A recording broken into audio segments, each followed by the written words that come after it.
Olá, queridos amigos. O tema de hoje é: devo dizimar? Se sim, como? Eu vou apresentar esse tema de uma perspectiva missológica, tá? Então, muita gente perguntando, querendo saber desse tema, do ponto de vista missológico. Quais são as implicações desse tema para a gente compreender a nossa missão como cristãos?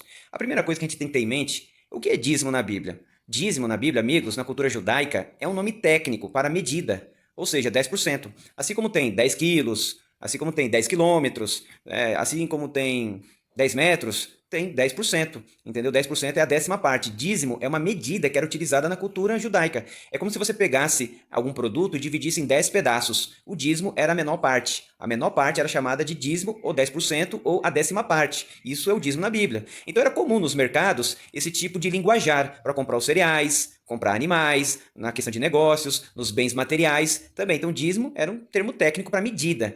Eu sei que hoje em dia, dízimo para a gente lembra de igreja, né? Lembra de adoração, lembra de pastor, que é alimentado pelo dízimo, mas quando você vai para as origens da etimologia da palavra na Bíblia, é o que a gente acabou de ver na nossa tela. É um termo técnico para medida, ou seja, 10%, que era utilizado para cereais, para animais e também para os bens materiais. Muito bem.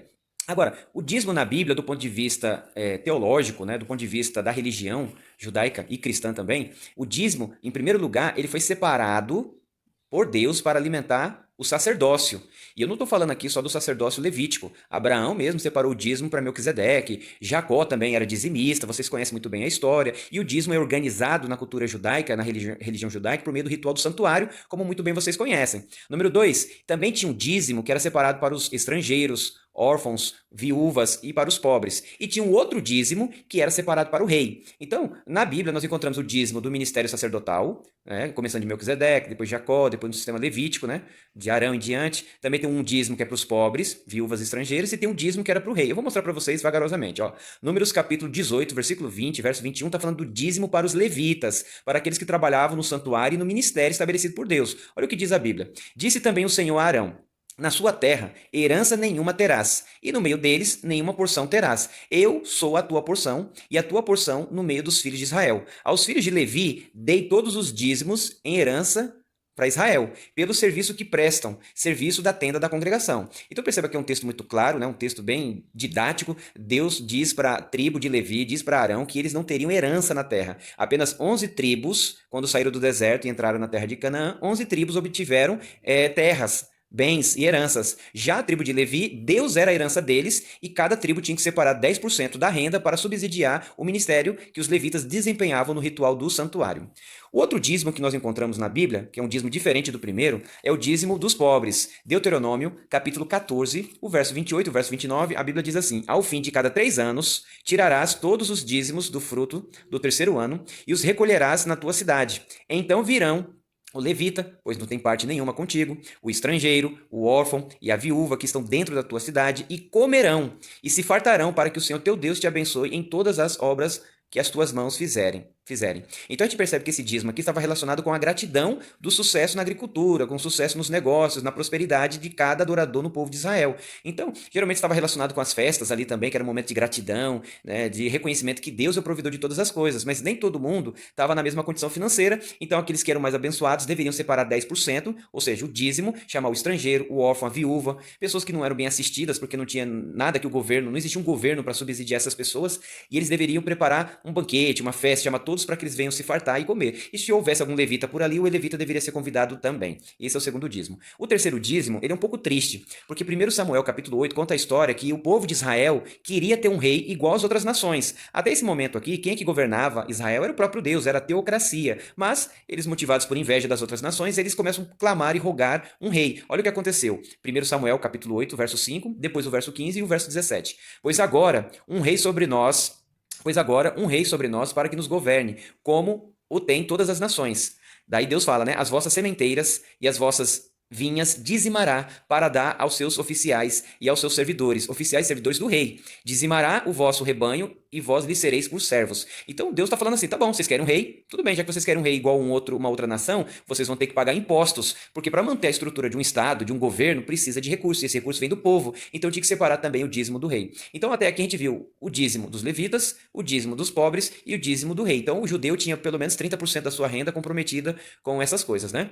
Agora, a quem pertence qualquer dízimo? O dízimo dos levitas, o dízimo dos pobres, o dízimo do rei, pertence a quem? Pertence a quem esses dízimos, né? Ageu capítulo 2, verso 8, a Bíblia diz: minha é a prata, meu é o ouro, disse o Senhor dos Exércitos. Então Deus está falando que todo recurso que existe no mundo é dele. Entendeu? O ser humano pode se iludir pensando que é dono de alguma coisa, mas a Bíblia diz que Deus é dono de todo recurso. Inclusive, Salmo 24, verso 1 diz: do Senhor é a terra e a sua plenitude, o mundo e aqueles que nele habitam. Inclusive nós pertencemos ao nosso Deus.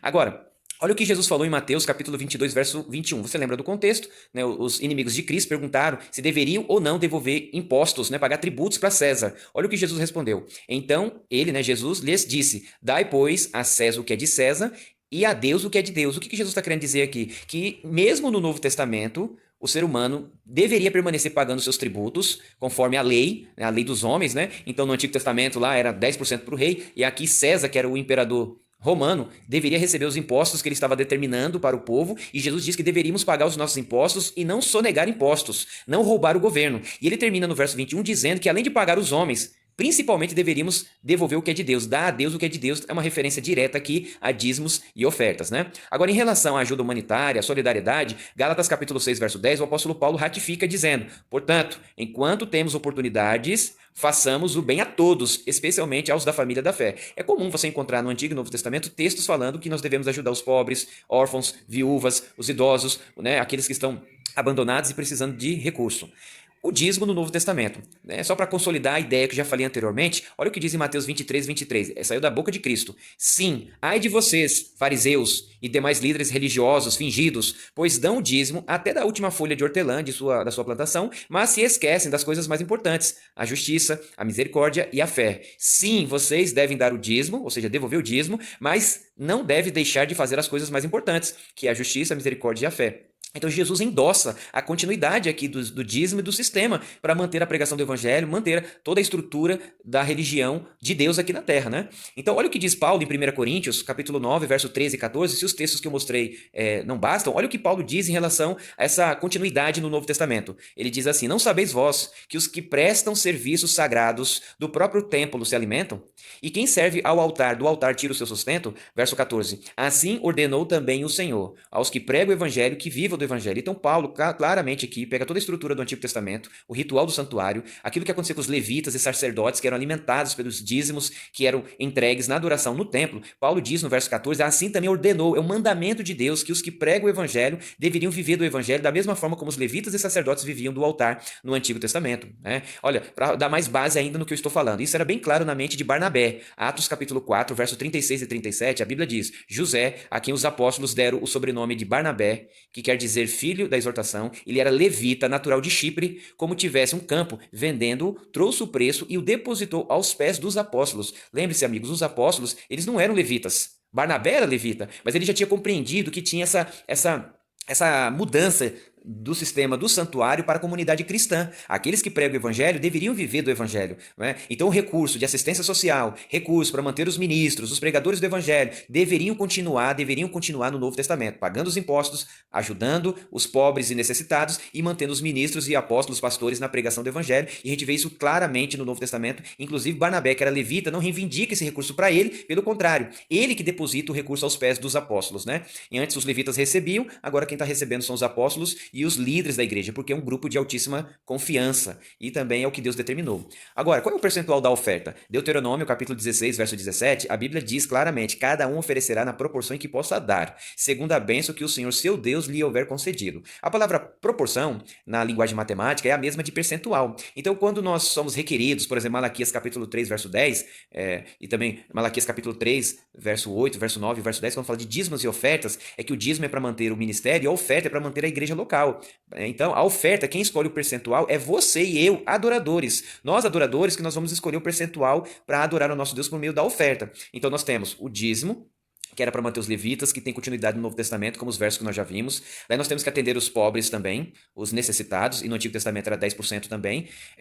Temos que pagar os nossos tributos, não sonegar impostos para o governo, e a Bíblia fala de oferta. E essa oferta demonstra a nossa gratidão pelaquilo que Deus fez e faz por nós. E qual é o percentual da oferta? Segundo esse texto, segundo a Bíblia, é o adorador que escolhe a oferta. certo? Então nós temos que ter essa consciência de estabelecer um voto, um pacto. Qual é o pacto da sua oferta? A Bíblia diz que é você que tem que escolher, é conforme a bênção do Senhor, conforme a sua gratidão. Então como é que a gente preenche o canhoto que a gente entrega na igreja sábado de manhã, no domingo, na quarta? Então você procura o tesoureiro da igreja, a tesoureira da igreja, tem um envelope, dentro do envelope tem um canhotinho que você tem que escrever seu nome. Eu coloquei um exemplo aí, é só apenas um exemplo, é fictício, né? Eu coloquei aí, José da Silva, é o nome do adorador. O nome da igreja, Trizidela do Vale. O dízimo dele é R$ 110, então a gente entende que o salário dele é R$ 1.100. Ele entendeu que ele deveria ser pactuante, fazer um voto para com Deus. Então ele fez um voto de 10%, né? Então ele colocou ali também R$ 110, que é o voto, que é o pacto dele. Então o que Deus espera de nós é o dízimo e o pacto. Mas vamos supor que o José da Silva, ele quer ajudar ali a igreja local exclusivamente, ele quer ajudar desbravadores, ele quer ajudar a assistência social da igreja, escola sabatina, algum departamento da igreja. É uma oferta de sacrifício. A oferta de sacrifício, ela vem depois da nossa fidelidade nos dízimos e no nosso pacto, na nossa oferta, que é um pacto. Então, se você quer dar um recurso a mais para algum departamento da igreja, assistência social, como eu já mencionei, então na linha de baixo do pacto você escreve lá igreja local, ou desbravadores, ou assistência social, ou escola sabatina, e no caso dele aqui ele colocou R$ 50. Daí você soma tudo, né, 110 de dízimo, 110 de pacto, e no caso dele ele quis dar R$ 50 aqui para a igreja local, deu um total de 270. Você vai colocar a data, você vai assinar teu nome e colocar dentro do envelope e entregar no momento da adoração, entendeu? Então o tesoureiro da igreja, ele tem a obrigação de entregar para você o recibo da sua fidelidade, o recibo da sua adoração. E o dízimo, ele vai para onde? Uma vez que você devolve o dízimo na igreja, o dízimo vai para a missão ou para associação. Missão sul-maranhense, missão sul-rio-grandense, depende de onde você mora, tem que ver a sua geografia, né? Missão oeste do Pará. Então, se você mora no sul do Maranhão, por exemplo, vai para a missão sul-maranhense com a sede Imperatriz. Então, o dízimo chegando lá na missão, o dízimo não fica 100% na missão. A missão tem que mandar 2,9% para Novo Tempo de dízimo. Então, lá da missão ou da associação, vai 2,9% para ajudar Novo Tempo na pregação do Evangelho. 9% vai para a divisão sul-americana, que é para pregar o Evangelho na América do Sul. 1,5% vai para a formação dos pastores, ou seja, vai dízimo, um pouco de dízimo vai para o NASP, vai para o IAN, a FADBA, né? É o IAP, vai para a FAAMA, que fica em Benevides. Então, dependendo da geografia, da união que você mora. No caso do Maranhão, vai 1,5% vai para a FAAMA para ajudar na formação de pastores. E 2% vai para a sede mundial da igreja, que fica nos Estados Unidos, e eles usam esse dízimo na pregação do evangelho no mundo todo. E 9% vai para a União, no caso do Maranhão, vai para a União Norte Brasileira. Se você mora em São Paulo, vai para a União Central. Esses 9% é para a pregação do evangelho dentro da União. Então, você viu aí que a missão, ou o campo local, fica com 74% do dízimo que nós devolvemos. O restante vai dividido para publicações, eu acabei esquecendo, né? Vai 1% para publicações, evangelismo por meio dos livros, 9% para a União, 2% para a Igreja Adventista Mundial, a sede mundial da igreja, 1,5% formação de pastores na faculdade, 9% para a divisão e 2,9% para Novo Tempo. Já a oferta, quando você devolve seu pacto na igreja local, 60% fica na igreja local. 20% vai para projetos missionários ao redor do mundo, então 20% vai para a sede mundial da igreja, entendeu? E os outros 20% vai para a divisão sul-americana. Desses 20% que vai para a divisão sul-americana, 70% volta para a missão ou para a associação. 18% vem para a união e 12% fica na divisão, que é para construir igrejas, comprar terrenos, reformar igrejas. Então o dinheiro da oferta é utilizado para comprar terrenos, construir igrejas, reforma de igrejas, entendeu? Manutenção da igreja, tanto local, regional ou mundial. Então a igreja local fica com 60%. Então dá para pagar conta de luz, dá para pagar conta de água, dá para fazer evangelismo na sua própria jurisdição, fazer ampliação da igreja, reforma da igreja, pintura da igreja. Então perceba que é uma estrutura perfeita de adoração a Deus e da forma como esse dinheiro é administrado. A Igreja Adventista do Sétimo Dia passa por 3 auditorias. Tem uma do governo, tem uma auditoria que é da própria Igreja Adventista Mundial, né, que é da Conferência Geral, e tem a auditoria interna, que é na missão e na igreja local, para que tudo seja utilizado o dinheiro em conformidade com a Bíblia e conforme as questões fiscais que o Brasil e as leis do Brasil exigem, né? Então, qual é o perigo de você direcionar a oferta? Vamos supor que você devolve o dízimo e você quer colocar 100% da sua oferta para desbravadores, 100% da sua oferta para a ASA, Escola Sabatina, Ministério Jovem. Qual é o perigo disso? Você pode fazer? Pode, ninguém vai te barrar. Mas qual é o perigo? Número 1, o ser humano está no comando e não Deus. Então, quando você direciona a sua oferta, você está dizendo como tem que gastar. Você não está deixando preencher as necessidades locais, regionais e mundiais da igreja. Número 2, um setor, um departamento pode ficar mais forte do que o outro. Então, você pode mandar a oferta direcionada para desbravadores ou Ministério Jovem, enquanto que tem outros setores da igreja que estão bem fracos, né? Por exemplo, tem lugares do Brasil e do mundo que são mais ricos do que os outros. Se todo mundo deixar a oferta no seu próprio local, o mundo não vai ser beneficiado com essa oferta, não é verdade? E número 3, o perigo que você corre é a não participação do evangelismo mundial. Você não participa do evangelismo mundial se você deixar a oferta 100% na sua igreja local. Por exemplo, olha aí, a igreja adventista em São Tomé e Príncipe, né? Enquanto que muitas das nossas igrejas querem colocar ar-condicionado, querem colocar forro, banco estofado, os nossos irmãos na África estão querendo um chão, uma parede, um teto. Então, se eu sou pactuante e eu sou dizimista, o meu dízimo e a minha oferta vai chegar nos lugares mais remotos do mundo, né? Então eu tenho a tranquilidade. Eu sou dizimista, né? E sou pactuante há muitos anos. O dízimo eu devolvo desde 98 e pactuante tem há muitos anos que eu faço isso porque eu quero que a minha oferta chegue na Ásia, na África, nos lugares mais remotos do mundo. Então São Tomé e Príncipe precisa também da nossa oferta, da nossa adoração a Deus, né? Porque lá também tem batismos, lá também tem almas que estão sendo ganhas, pessoas estão sendo convertidas, embora você nunca foi um missionário, você nunca foi lá e talvez nunca irá, mas a sua oferta chega, a sua adoração chega, pessoas serão ganhas e lá no céu nós iremos compreender, né? Ter noção do impacto mundial que teve um adventista do sétimo dia, um cristão que foi fiel no dízimo e fiel no pacto. Aqui na nossa casa nós tomamos a decisão de sermos pactuante, né? De sermos pactuante. Aqui nós tomamos a decisão de sermos pactuantes. Então, nós somos pactuantes, 10%. Então, nós estamos convidando você também para ser pactuante. E eu termino dizendo, Mateus 24, 14. E será pregado esse evangelho do reino por todo o mundo, para testemunha a todas as nações, então virá o fim. E será pregado esse evangelho do reino por todo o mundo, para testemunha a todas as nações, então virá o fim. Espero que você compreenda bem e tome a sua decisão. Decida hoje mesmo ser dizimista e pactuante.